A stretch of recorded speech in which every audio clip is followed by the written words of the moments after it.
ಸಿಂಗರ ಮಾರನಹಳ್ಳಿಯಲ್ಲಿ ನೀರಿಗೆ ಹಾಹಾಕಾರ. ಇದು ಈಗಿನ ಪರಿಸ್ಥಿತಿಯಲ್ಲ. ಹಿಂದಿನಿಂದಲೂ ಸಿಂಗರ ಮಾರನಹಳ್ಳಿಯಲ್ಲಿ ಕುಡಿಯುವ ನೀರಿನ ಸಮಸ್ಯೆ ಇತ್ತು. ಇತ್ತೀಚೆಗಂತೂ ಅದು ಹೇಳತೀರದ್ದಾಗಿದೆ. ಬಿರು ಬಿಸಿಲಿನ ಹೊಡೆತಕ್ಕೆ ಕೊಳವೆ ಬಾವಿಗಳು ಬತ್ತಿ ಹೋಗಿವೆ. ನೀರಿನ ಟ್ಯಾಂಕರ್ ಮೂಲಕ ನೀರನ್ನ ಸರಬರಾಜು ಮಾಡುವ ಪರಿಸ್ಥಿತಿ ಸಿಂಗರ ಮಾರನಹಳ್ಳಿಯಲ್ಲಿ ಉಂಟಾಗಿದೆ.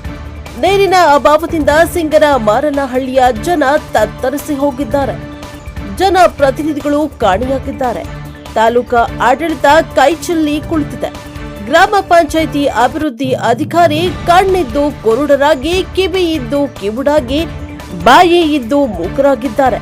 ಮಹಿಳಾ ಸಂಘದ ಸದಸ್ಯರು ನೀರಿನ ವಿಚಾರಕ್ಕೆ ಸಂಬಂಧಪಟ್ಟಂತೆ ಪಿಡಿಒ ಮಂಜುಳಾರವರನ್ನ ಭೇಟಿ ಮಾಡಿ ನೀರಿನ ಸಮಸ್ಯೆಯನ್ನ ಹೇಳಿಕೊಂಡ್ರೆ ಪರಿಹಾರದ ಬದಲು ಕಾಟಾಚಾರದ ಉಡಾಫೆ ಉತ್ತರವನ್ನ ನೀಡ್ತಾರಂತೆ. ಈ ಹಿಂದೆ ಸೂಳೆ ಕೆರೆಯಿಂದ ಪೈಪ್ಲೈನ್ ಮೂಲಕ ಸಿಂಗ ಮಾರನಹಳ್ಳಿಗೆ ನೀರನ್ನ ಹರಿಸ್ತಾ ಇದ್ರು. ಆದ್ರೆ ಈಗ ಅದು ದುರಸ್ತಿಯಾಗಿ ವರ್ಷಗಳೇ ಕಳೆದ್ರೂ ಇನ್ನೂ ಸರಿಪಡಿಸಲಾಗಿಲ್ಲ. ಇದಕ್ಕೆ ಕಾರಣ ಪಿಡಿಒ ಮಂಜುಳಾರವರ ಬೇಜವಾಬ್ದಾರಿತನ. ಇನ್ನು ಶುದ್ಧ ಕುಡಿಯುವ ನೀರಿನ ಘಟಕ ಇದ್ರೂ ಪ್ರಯೋಜನವಿಲ್ಲ. ಒಂದು ದಿನ ಸರಿ ಇದ್ರೆ ಒಂದು ವಾರ ಕೆಟ್ಟು ನಿಂತಿರುತ್ತದೆ. ಅದಕ್ಕೂ ನನಗೂ ಸಂಬಂಧವಿಲ್ಲ ಎಂಬಂತೆ ಪಿಡಿಒ ಮಂಜುಳಾ ನಡೆದುಕೊಳ್ತಾ ಇದ್ದಾರೆ. ಪಂಚಾಯಿತಿಯಲ್ಲಿ ಹೇಳೋರು ಕೇಳೋರು ಯಾರೂ ಇಲ್ಲದಂತಾಗಿದೆ.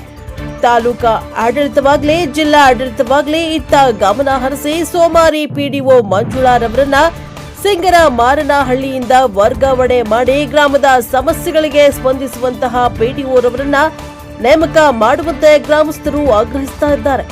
ಕೂಡಲೇ ವರ್ಗಾವಣೆ ಮಾಡದಿದ್ರೆ ಪಂಚಾಯಿತಿ ಕಚೇರಿಗೆ ಬೀಗ ಜಡಿದು ಪ್ರತಿಭಟಿಸುವುದಾಗಿ ಗ್ರಾಮಸ್ಥರು ಖಡಕ್ ಎಚ್ಚರಿಕೆಯನ್ನ ನೀಡಿದ್ದಾರೆ.